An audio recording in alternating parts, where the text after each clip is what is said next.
What could be better than a road trip, especially since my son was driving and my only job was to keep him company.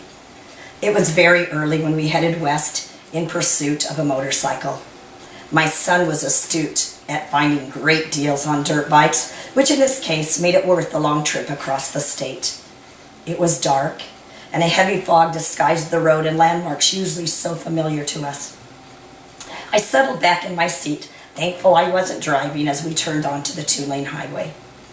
We still had 45 minutes before we reached the interstate and could really move along, and by then we'd have the added advantage of daylight. In mid-conversation, my son asked if the two lights coming towards us were in our lane or in the other lane. I couldn't tell, as there was a steady stream of headlights that seemed unreal in the mist. I wrongly assumed that they must be in the other lane, but by then our 3/4-ton farm pickup was reeling counterclockwise from the sudden impact. The pain was overwhelming, and I struggled to breathe.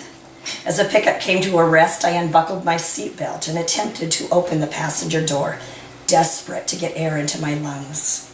My son, who was doing much better physically, wisely reached over to keep me inside the protected truck. Other travelers reacted quickly, with flares, phone calls, and immediate response. An ambulance was dispatched, followed by a long 2-hour ride to the hospital. I was still in excruciating pain and having difficulty breathing. My husband joined us within minutes of our arrival, and after x-rays revealed the cause and the problem, I was prepped for surgery. What did I learn that week as I recovered in the hospital? I learned that our bodies are miraculous and that we have plenty of intestines to spare. I came to understand that seatbelts saved our lives, and that my scar would be a reminder that I had witnessed a miracle of protection. I learned that even though I could not physically do very much in the hospital, I could still serve.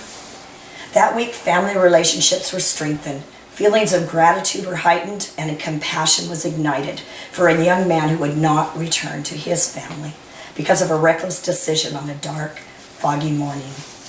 You see, you and I are fellow travelers. No matter how tough the journey of life, there's always someone worse off. Be grateful. We are all first responders on life's highway. Be compassionate. There are bound to be accidents. Be forgiving.